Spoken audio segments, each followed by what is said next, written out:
Hello mga kamami, mga katita! Good morning! Good morning pa, pero malapit na alas 12 dito sa Netherlands. And today is the day, charot. Medyo maaraw ngayon mga katita, tingnan nyo. Katita, andito ako ngayon sa taas ng bahay namin. Ayan. Ayan mga katita. Mga katita, meron ako ipapakita sa inyo. Ito ay, ganito po ang kasal dito sa Netherlands. Hindi common sa atin itong ganitong klaseng setup ng entourage. Pero dito, ganito po talaga yung common dito. Ipapakita ko sa inyo para makita nyo rin mga katita kung ano yung difference ng kasal dito sa Netherlands at kasal sa atin sa Pilipinas. So, antabayanan ninyo, tingnan natin kung ano yung pagkakaiba ng kasal nila dito at kasal natin. Paulit-ulit. Ganito po, tingnan nyo sila. Ayan mga katita. Yan yung kapitbahay namin katita. And ayan, kung makikita nyo, nasa labas sila. Napakasimple lang. Ayan. Yan, mga kapitbahay namin yung iba naman ay family lang, relatives. Pero kung mapapansin nyo mga katita, tingnan nyo naman sila. May motif sila pero hindi sila gaano kadami. Ilan-ilan lang talaga mga katita ang sasali sa celebration nila. Napakasimple. Pero take note ha, hindi yan sila mga ordinary. Lahat yan sila may mga kaya sa buhay. Yung groom, yung naglalakad na yan, yan yung groom mga katita. Tingnan mo naman sila mga katita, napakasimple. Ayan yung groom, dinala niya yung flower sa bride. Ganyan yung traditional dito mga katita. Ang groom talaga ang magbibigay ng flower doon sa bride. Yun. Hindi ibang tao ang magbibigay ng flower doon sa bride mga katita, kundi mismong groom ang magbibigay ng flower doon sa bride. Ayan. Paglabas-labas ng bride mula diyan sa bahay, ibibigay ng groom yan. Tingnan nyo mamaya. Ibibigay ng groom yan. Ayan. Ayan, pumasok na siya at siya na mismo ang magbibigay niyan sa bride. Paglabas ng bride, bit-bit na niya yung flower na yan. So, ganyan dito mga katita. Tsaka meron silang mga wedding and, wedding coordinator. But purely, simple lang talaga yung celebration nila dito. Yung nasa tabi, yung kalbo, yan yung kapitbahay namin na hindi mo mawari kung ano yung totoong ugali. Yan. Kasi siya, dahil nga sa may kaya, para siya yung boss.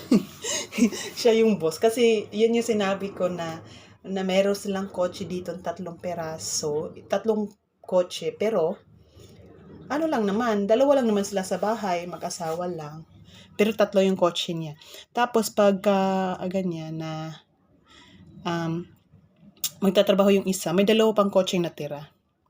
So, ganyan sila mga katita, napaka-simple, shake hands lang, ganyan. And, ayun, malapit na silang umalis. Malapit na yan sila umalis. Yan. Paglabas niyan, kasama na niya yung bride niya. Bago lang yan sila dito mga katita sa sa neighborhood namin. Yeah. Bago lang yan sila dito. Kakalipat lang nila dyan. So, mamaya ipapakita ko sa inyo mga katita. Ayan.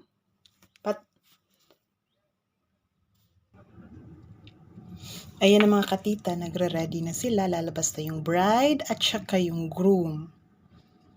Pero hindi ko nakita yung bridal car nila. Saan kaya? Ayan na, palabas na. Ayan, yan na yung groom. Kasama na niya yung bride niya.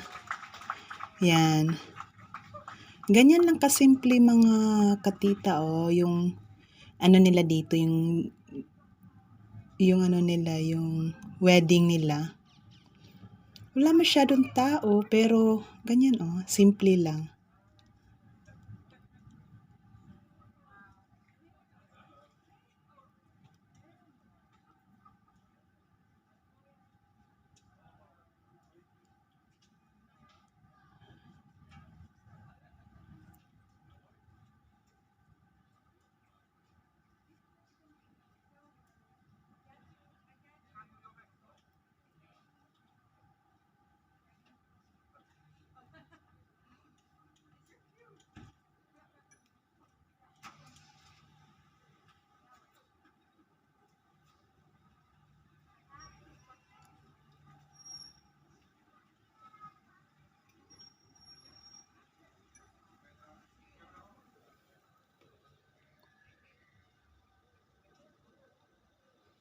Yan pala yung ginamit nilang car. Ganyan lang kasimple yung bridal car nila o mga katita. Ganyan lang. Nilagyan lang nila ng ribbon, tapos black yung sasakyan. Ganyan lang kasimple dito mga tita. Ganyan oh. Wala masyadong kaartihan. Ganyan lang kasimple. To think yan sila, puro yan sila may mga trabaho. And lahat yan sila puro mga may kaya sa buhay. Pero hindi sila ganyan katulad sa iba na super gallant. Sila dito napakasimple lang. Super simple lang talaga. Nakakatuwa sila tingnan dito kasi sa kabila ng mga status nila dito, simpleng-simple pa rin sila. Ganyan. Simple lang talaga.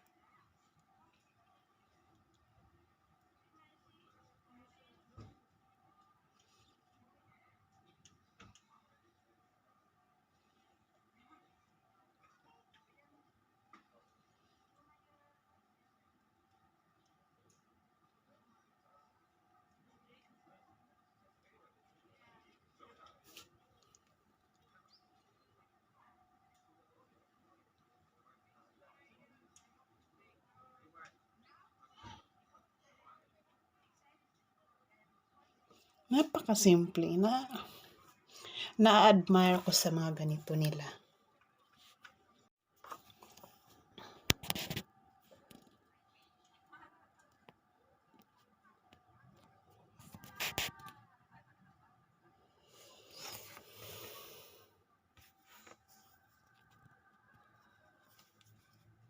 So, malapit na yan sila umalis mga katita kasi few minutes na lang aantayin at aalis na yan sila.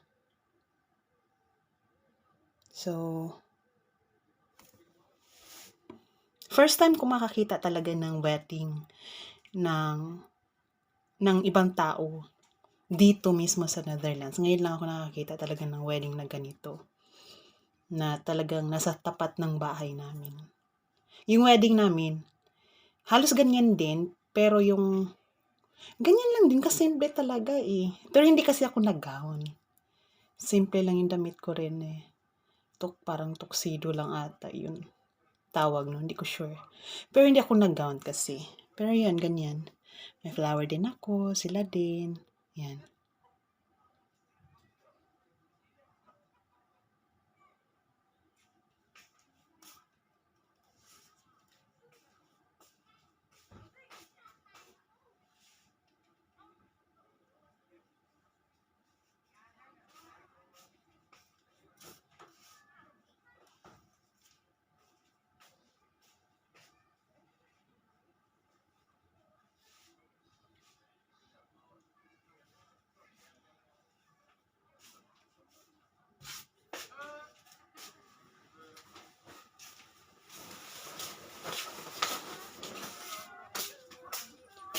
Yay, paalis na sila.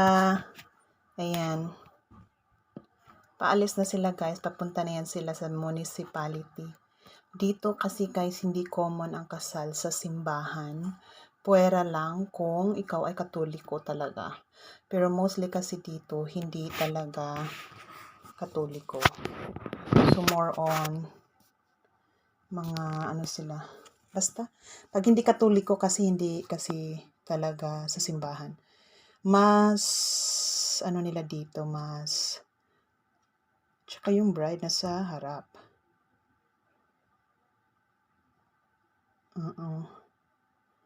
Ang bride ang nasa harap. Supposedly, di ba sa atin ang bride ay nasa likod? Dito yung bride nasa harap. Ayan. Tapos, ang magdadrive ay yung groom. Ayan. Si groom ang magdadrive. Yeah! Bova! So, ayan. Paalis na sila guys. Diretso na yan sila sa City Hall. Ganyan lang kasimple guys yung kasal dito. Walang kaarte-arte. Yan. Ganyan lang. Ayan. Yan yung mga abay. Yan.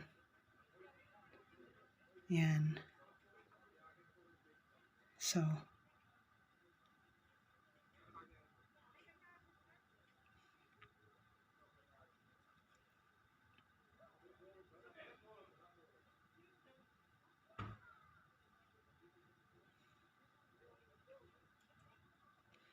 mga kapitbahay namin, oh.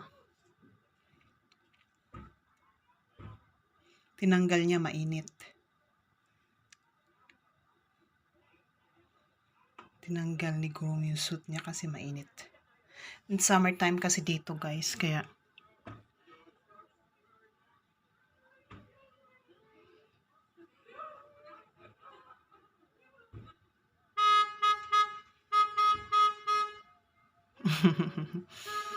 cute.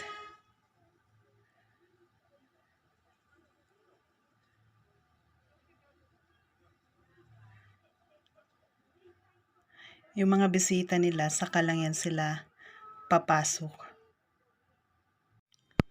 Hi guys! So, ayun na nga guys, nakita nyo na kung ano yung pagkakaiba ng wedding sa Pilipinas at wedding dito sa Netherlands. So, ganun siya guys. Number one, ang pinagkaiba ng kasal ng Pilipinas at Netherlands ay napakasimple lang sa Netherlands. Napakasimple in terms of yung entourage. Di ba sa atin meron tayong mga flower girl, mga ganon, mga best man, mga bridesmaid, ganon. Dito guys, walang mga ganon. Meron lang, siguro maid of honor, isa lang. Tapos, yung sa lalaki, siguro may isa lang din na grooms, ano man tawag nun? Best man. So, yun lang. Walang flower girl or basta mga ganun, walang ganun. At saka guys, di ba sa atin sa Pilipinas, pangalawa ito, di ba sa atin sa Pilipinas, pag sinabi mong kasal, talagang super handa. As in talagang bonggang-bonggang handa, lalong-lalo na sa probinsya. Halimbawa, katulad noon na pag nagpakasal ka, meron silang ganyan na, 'di ba sa atin sa Pilipinas na may mga banderitas, mga ganun-ganun. Dito wala, guys. Iba talaga dito. Dito, lang, um, usap-usap lang sila, kain-kain lang ng mga cake-cake na ganyan, tapos tay-tay lang, yun lang. Kung may celebration man sila dito, guys, seldom lang yung sa bahay sila magse-celebrate. And mostly talaga, ang celebration nila ay nasa hotel na. Sa hotel na sila nagse-celebrate. So yun, ang iba din, hindi sa hotel din sila nag-pictorial, mga ganun. Pero, napakasimple lang guys, as in simple lang. Iba-iba talaga yung tradisyon ng kasal sa atin at teka dito sa Netherlands. First time kong makakita guys na ganun ha. Yung talagang kitang-kita ko. Bukod sa kasal ko, syempre yung kasal ko naman din ay simple lang din yun kasi time pa yun ng corona. Corona time pa yun. So, napakasimple lang din ng kasal ko. Nagbihis lang ako lang din nag-makeup sa sarili ko. Tapos, yung suot ko, ako lang din ang bumili. Kami lang din ang bumili mag-asawa. Yung makeup ko, ako lang din ang gumawa. Yung buhok ko, ako lang din. Akin lahat. Pati pag-decoration dito sa bahay, ako lang din. Tapos yung invited namin ng mga time na yun, kasi syempre, limited pa. Lang, basta may mga, parang civil din, may mga witness kami.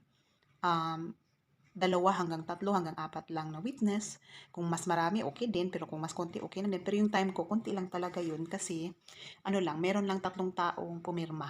Basta 3 lang. 2 to 3 persons lang ang kailangan pumirma na parang witness na nakasal kayo. Parang ganun. Tapos yung judge, yan. Tapos yung nagdala ng ring, yung nagdala kasi ng ring ko kay yung ko, pamangkin kong lalaki, bunsong anak ng ate ko. So, yun lang. Napakasimple lang, guys, ng kasal namin. Tapos, dito, guys, ang mapapansin ko, kahit bago sila nagpakasal, talaga bumili muna sila ng bahay, sasakyan, may trabaho. Mostly ganun talaga sila dito kasi ayaw nila dito na pag nagpakasal, walang pera, di ba, putas sa bulsa, ayaw nila ng ganun. Pag nagpakasal sila dito, talagang kailangan prepared sila. Number 1, prepared sila kasi hindi po sila binibigyan ng parents nila, guys. Walang ganon. Walang dory-dory. Walang ganon. Sila lang talaga ang nagsusumikap sa mga sarili-sarili nila hanggang makabuo sila ng pamilya. Walang asa-asa magulang. Yun, guys. So anyway, at least naipakita ko na sa inyo kung ano yung pinagkaiba dito sa atin sa Pilipinas at saka dito sa Netherlands. So, more or less guys, yun ang napapansin ko. Napakasimple lang talaga ng kasal dito. Hindi mabubutas yung bulsa mo. Yun lang.